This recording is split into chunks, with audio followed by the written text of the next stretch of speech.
Vous vous rendez pas compte, vous vous rendez pas compte. J'ai tellement pas de temps, je tourne dans l'Eurostar. Bonjour, bienvenue sur ma chaîne YouTube PP World. On va parler d'un truc très intéressant car je sais qu'il y a beaucoup d'abonnés Netflix qui me regardent et il se passe des trucs chez Netflix, mais côté audio surtout. Donc il paraîtrait, il est même sûr d'ailleurs, que Netflix a lancé récemment le High Quality Audio, une qualité audio supérieure. Donc je vais vous en parler maintenant, on va tout comprendre, vous allez prendre des notes, vous allez voir, c'est génial.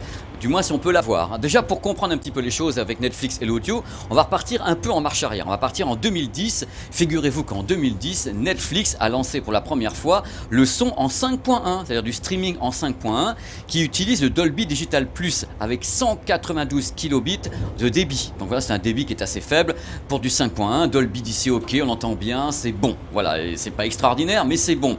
Le Dolby Atmos est arrivé en 2016 avec un débit de 448 kilobits par seconde. Il faut savoir que le Dolby Atmos est encapsulé dans le Dolby Digital Plus, il suffit d'un décodeur pour aller le chercher.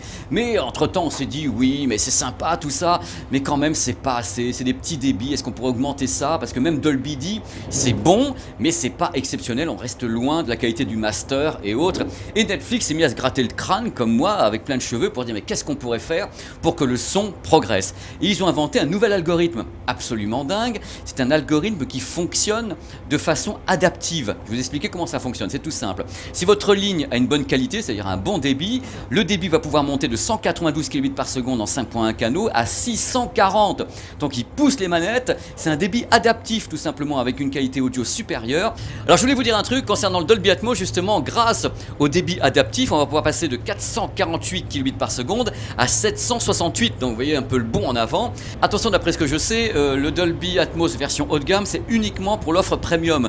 Donc Ultra HD avec les 4 matériels, il faut que je vérifie, mais je crois pas que ce soit accessible à tout le monde. Bref, dans tous les cas, un truc important, c'est qu'en effet, Netflix a lancé pour la première fois l'audio en débit adaptif, c'est-à-dire qu'en effet, ce débit se règle par rapport à la qualité de votre connexion. Et ça, c'est une première, enfin à ma connaissance, une première pour l'audio.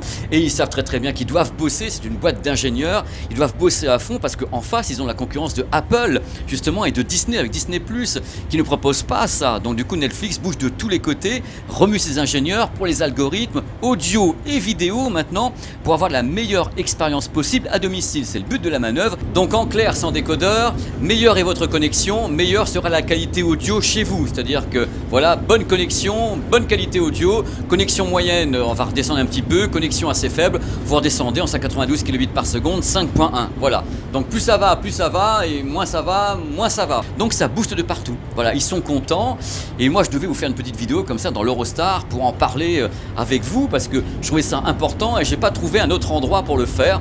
Et voilà, ça vous donne une vidéo de voyage, en même temps je suis dans le tunnel, tout va bien. J'ai fait une vidéo depuis le tunnel sous la Manche quand même, donc c'est merveilleux. Voilà, je vous remercie d'avoir regardé cette vidéo qui est de la pure improvisation comme toujours. Maintenant je vais repartir à ma place, au milieu de l'Eurostar. Vous allez voir qu'il y a du beau linge derrière moi. Ah, avec des gens extraordinaires, regardez. Regarde, lui il bosse. Lui il bosse. Voilà, eux ils bossent pas.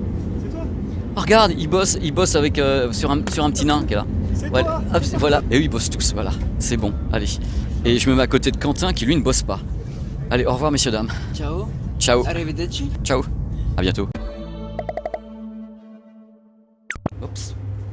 Ne te casse pas la gueule. Donc, grâce au... Mais c'est Windows, sa merde derrière. Mais c'est ça en plus. Bêtisier, ils sont en train de rebooter le système, c'est Windows. Regarde, regarde. Énorme, c'est fantastique. C'est fantastique, regarde, ils rebootent Windows derrière, ils sont en train de rebooter. On va avoir un crash de l'Eurostar. Regardez, regardez, on va tous mourir. Regardez. Alors oui, ça marche pas. Bon, c'est le bêtisier, hein. Bon, je voulais vous dire. Ah bah voilà, ça y est. C'est le bon wagon? Ouais, même. Ouais, je sais même pas. On est dans la voiture 5 ou pas? Pas du tout. On n'est pas dans la voiture 5, on est dans la voiture 13. Voilà, c'est pas grave. Bonjour. Voilà, ça y est. Ah, ça commence. Je tournais sur les bateaux à Hong Kong, moi, monsieur. J'étais gynécologue au Vietnam. Bêtisier. Là. Il y a du monde derrière ou pas? Non, je vois pas. Je vois personne. Ok, ça marche. J'aimerais quand même que ça se ferme un peu. Hop. Oh. Vous vous rendez pas compte, vous vous rendez pas compte. J'ai tellement pas de temps, je tourne dans l'Eurostar.